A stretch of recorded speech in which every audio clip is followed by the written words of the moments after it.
তখন বুঝতে পেল যে মূল হলো ইমানি তাকত, ইমানি শক্তি, ইমানি বল, ইমানি পথ, যার দ্বারাই ভারতবর্ষ থেকে এই সমস্ত কুখ্যাত ইংরেজদেরকে বিতাড়িত করার জন্য কোন উলামা, কোন মুসলমান পিছুপা হয়নি। তখন তারা চিন্তা ভাবনা করলো যে মুসলমানদেরকে ইমানি পাওয়ারটাকে কিভাবে শেষ করা যায়। সেই জন্য তারা মিশনারি এখানে জায়গায় জায়গায় ঘুরতে শুরু করলো। জায়গায় জায়গায় তারা তাদের সে সমস্ত উলামাদেরকে এনে, তাদের বক্তাদেরকে এনে, তাদের পাদ্রীদেরকে এনে মুসলমানের বাচ্চাদেরকে ফ্রিতে শিক্ষা দেওয়ার জন্য চিন্তা ভাবনা করলো। এই সময় মুজাহিদে মিল্লাত এবং উলামাদের সরদার কাসিম নানভী রহমাতুল্লাহ আলাইহি, রশিদ আহমদ গাঙ্গুহি এবং হাজী আবিদিন, ইনারা তিনজন এবং উলামাদের একটা টিম তৈরি হলো। যে আজকের যে উলামা, যে মুসলমান ভারত থেকে ইংরেজদেরকে বিতাড়িত করার জন্য এত প্রচেষ্টা করছে, নিজের জানকে ত্যাগ করছে, কুরবানি দিচ্ছে, আর তাদের সন্তানরা বেদিন হয়ে যাবে, এটা হতে পারে না, হতে পারে না। সকলে চিন্তা ভাবনা করে 15ই মুহররম 1283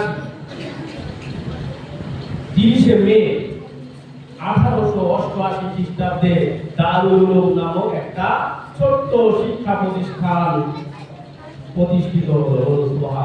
সুবহানাল্লাহ। মূল উদ্দেশ্য ছিল কি? দারুল উলুম দেওবন্দের, যার নাম আমরা নিই, যার গুণ আমরা গাই, যার আমরা শায়রি আমরা প্রতিনিয়ত বলে থাকি, যাকে আমরা নিয়ে আজকে এই দুনিয়ায় এখনো আমরা তাকে আমরা আমাদের শিক্ষা প্রতিষ্ঠানের মূল বলে ভাবি। তার আসল উদ্দেশ্য কি ছিল? তার মূল আসল উদ্দেশ্য ছিল যে ইসলামী শিক্ষার সাথে সাথে প্রত্যেক ব্যক্তি যেন, প্রত্যেক আলেম যারা এখান থেকে বাইরে হবে একটা যোদ্ধা তৈরি হয়।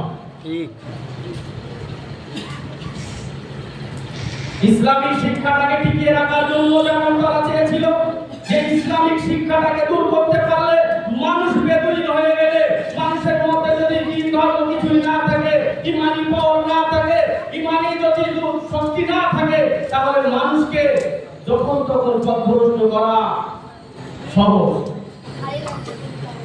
তাই এই জন্য দারুল উলুম দেওবন্দকে কায়েম করা হয়েছিল এবং এই দারুল উলুম দেওবন্দের মূল উদ্দেশ্য ছিল যে ভারতবর্ষ থেকে এমন এমন উলামা আলেমদেরকে তৈরি করা, এমন এমন ব্যক্তিত্বকে তৈরি করা, সে যেন ভারতবর্ষের প্রতি কোনায় কোনায় ইংরেজদেরকে বিতাড়িত করার জন্য যেন প্রচেষ্টা চালিয়ে যায়।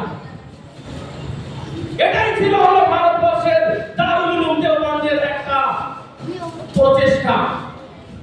সেই সময় দুইজন, একজন মোল্লা মাহমুদ আর মাহমুদ হাসান দেওবন্দি রহমাতুল্লাহ আলাইহি, তিনি মালদার জেলে নিজের শেষ ত্রাণ পর্যন্ত ত্যাগ করার জন্য প্রস্তুত ছিলেন। মাহমুদ হাসান দেওবন্দি রহমাতুল্লাহ আলাইহি একটা বয়ানের মধ্যে উল্লেখ এসেছে যে ওনাকে মৃত্যুর পর যখন ওনাকে গোসল দেওয়া হয়, দেখা যায় যে ওনার পিঠে কোনো মাংস নেই, শুধু হাড় আর চামড়া। ওনার যে সমস্ত মুরিদরা ছিলেন, তেনাদের কাছে জিজ্ঞাসা করা হলো, বলা হলো যে মালটার ছেলে, ওই ছেলেটা মালটার ছেলে, ওনাকে প্রতিনিয়ত এতটা টর্চার করতো আর বলতো যে তুমি স্বাধীনতার সংগ্রাম থেকে ফিরে এসো।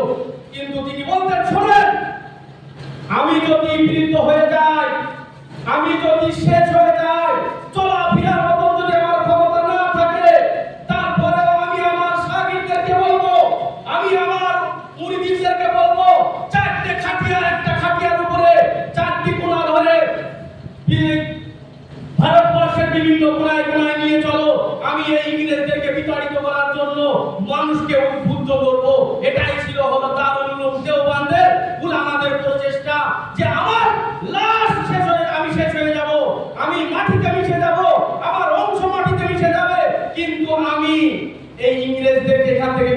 করার জন্য কোনো রকমের পিছু পা হব না।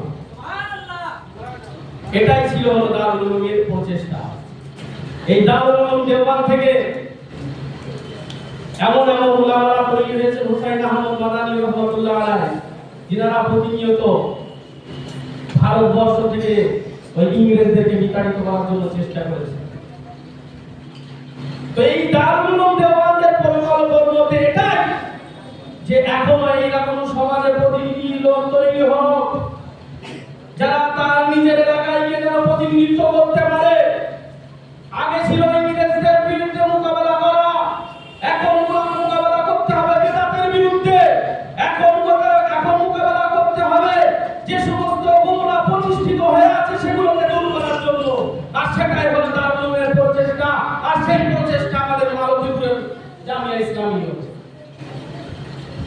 আমাদের মূল বিশ্বাস, আমাদের মূল আকীদা, আগে ছিল ইংরেজদের বিরুদ্ধে লড়াই, এখন লড়াই চলবে আমাদের তাদের বিরুদ্ধে যারা সমাজকে ধ্বংস করার চেষ্টা করছে, যারা সমাজে বিদাত তৈরি করার চেষ্টা করছে, যারা সমাজের মুসলমানদেরকে ঈমান হরণ করার বিভিন্ন পরিকল্পনা কৌশল চালাচ্ছে, তাদের বিরুদ্ধে চলবে আমাদের সংগ্রাম। চলবে তো ইনশাআল্লাহ। এই জন্য এইরকম প্রতিনিধি আমাদের প্রতিনিয়ত দরকার। এটাই কায়েম করার জন্য দারুল উলুম চেষ্টা চালিয়েছে।